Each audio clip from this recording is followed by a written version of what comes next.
pour into the next generation before it's too late. Sharon Horne-Ellstrom here. Why your experience only matters when it's shared with someone. Let's talk about this today. Welcome to day 188 of our Supersize Your Business Annual Challenge. Day 188, that's a pretty big accomplishment. Over 6 months, we should all be very proud of ourselves. So today we're talking about, and all this month we're talking about contribution. Contribution, how can our business make the world a better place? Bottom line, if you want to make the world a worse place, please shut me off and don't listen to me. Today we're talking about the power of sharing our experiences with someone else, mentoring somebody else, right? We don't have to be a CEO to mentor. I've mentored since I was in college. I mentored my peers in different engineering and mathematics classes. I mentored people in different organizations that I was a part of. I was a part of a lot of different organizations, actually starting in high school, but then into college and beyond. We just need to do a couple of things. You don't have to be super duper smart or anything. You just have to have accomplished something that they might want to accomplish, and then you're qualified to advise them and help them in any area or aspect of their life. But here we're talking about business.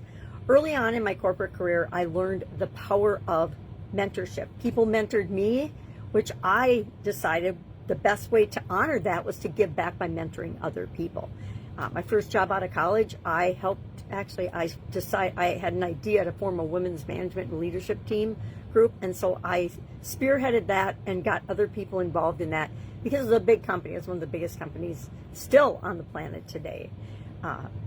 My first job out of college was a great experience, and I realized that if you're different and think differently than other people in a very structured environment, you will sometimes struggle. I'll share that story another day. It was about the divergence and the story of wanting to go in different directions and not being allowed to because it was against the rules. You will find with me, I tend to be a rule breaker or pusher. I don't do anything wrong or immoral or unethical or illegal, but I do press and push on the boundaries of my comfort zone, and I encourage the people that I mentor and coach to do the same. Why? Because that's where all the growth is. That's where all the exciting things happen. It's right on the edge of that zone where we are not comfortable, which is why having a mentor can be so powerful. You can help other people through the things that you've already experienced. So again, you don't even have to be a leader in your organization. If you help other people, you are a leader. And so people just need you to be honest. They need you to be available. They need you to actually care and have a genuine interest about them achieving what it is that they want.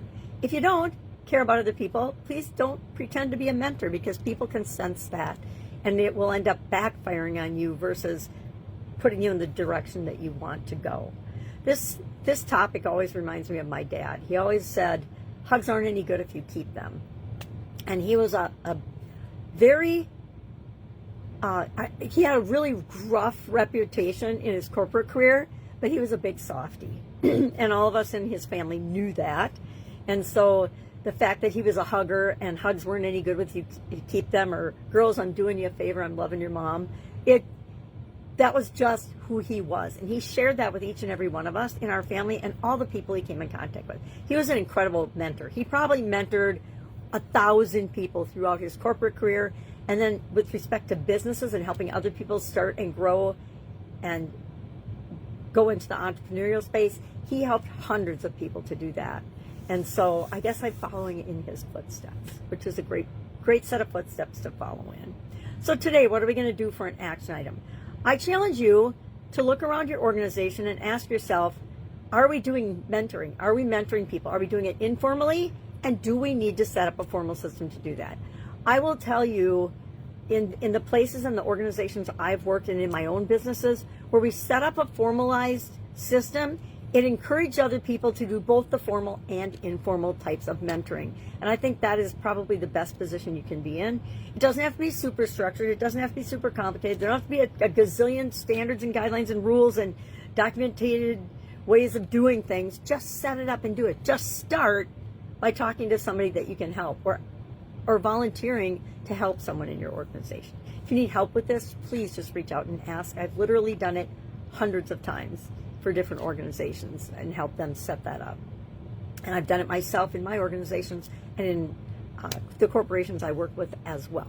I was going to do it in my second job out of college, but I was the only woman there. There was me and the receptionist, administrative assistant, whatever we called them back then. She was awesome. We also both had the same name, which I thought was pretty interesting.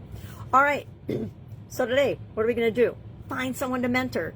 If you need help with this, you don't have any idea where to start, please reach out and ask, because that's how powerful a tool it is to not only help the people that you serve, because you're going to positively impact them for the rest of their life, it will absolutely positively change your life and your perspective on how you approach things in your business and in your life, other areas of your life as well.